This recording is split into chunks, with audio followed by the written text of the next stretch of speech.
Hello, this is Eileen, the environmental educator, and in this video, we're going to discuss that a woman gets 6 years in prison for damaging the Dakota Access Pipeline. So this is September 23rd, 2022. This was a lot of places. It was covered a lot of places, but for the most part, as far as I can see, it is all the same article by David Pitt of the Associated Press here. And let me see right here, David Pitt, Associated Press. So it's just interesting that it's good to know that there's still some judges out there that do um, recognize consequences for going out and being destructive. My Friday Funny last Friday was about protesters and really how stupid they are, and their actions, their protesting actions, never achieve anything. They have no solutions for, the public to follow. And I don't know anything about this woman or her accomplice, but I can assure you, most people that I know of that are out protesting oil and oil companies and pipelines um, lead a disposable life that uses so much plastic irresponsibly. And then so much of their, just everyday life uses plastics, which I guess they don't understand comes from oil. Now, of course, it could be made from hemp too, but so far no one will um, lead the world. America, I can't get anyone so far to lead the world with hemp and be responsible, and definitely not disposable plastic, because that just uses so much manufacturing and transportation and disposal processes. But I find a lot of these protesters really lead environmentally abusive lives, but they're big on grandstanding. But right here, a federal judge sentenced an Arizona woman on Thursday to 6 years in prison for using a cutting torch to damage the Dakota Access Pipeline in Iowa and setting fire to pipeline equipment in three counties in 2016 and 2017. So this was a repeated action. This wasn't just once. The judge also ordered, it was Ruby Catherine Montoya, to pay nearly 3.2 million in restitution, together with Jessica Resnick, Reznick, a woman who helped her. So, these two, Montoya pleaded guilty to conspiracy when two people conspire, talk about doing, an illegal or harmful action. That's conspiracy. So they conspired to damage an energy facility. She admitted to, so Montoya admitted to helping Resnick, I'm probably not saying that right, and others damage the pipeline in several locations in Iowa. In little, what used to be just sleepy Iowa, you know, I know when I've driven through Iowa a couple times, it was always like a step back in time. But I was grown up, it seems, and today, you know, but there's people in Iowa that will go out and do right here domestic terrorism. You know, before before the world went crazy, this wasn't called terrorism. This was called, damaging an energy facility. I don't know what the exact legal word, but everything now is terrorism. I mean, um, really, that's funny, because if you damage an oil pipeline to restrict the pipeline from flowing oil so that people can use it, what is it when the president sells off our energy reserves to our enemies, like is happening right now? The president, the occupant of the White House. you know. But right here, this sentence imposed today demonstrates that any crime of domestic terrorism will be aggressively investigated and prosecuted by the federal government, said U.S. Attorney Richard Westphal. He said the seriousness of the actions warranted a significant prison sentence and should deter others who might consider engaging in domestic terrorism. And I mean, it is significant, the actions, sure. And people do need to be deterred.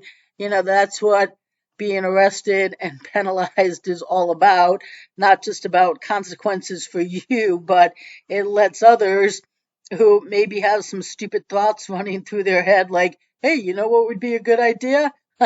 To then come to like a rational thought and be like, no, maybe not, because wow, do I want to give up 6 to 8 years of my life in federal prison?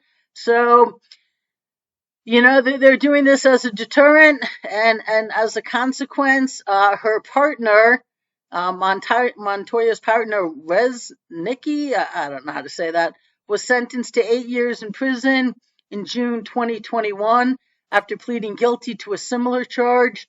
She appealed the sentence, but it was upheld by a federal appeals court in June.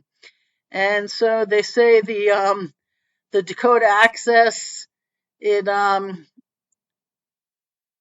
is a subsidiary of Texas-based Energy Transfer Partners, constructed the controversial $3.8 billion, 1,168-mile pipeline that cuts through North Dakota, South Dakota, and Iowa and ends in Illinois.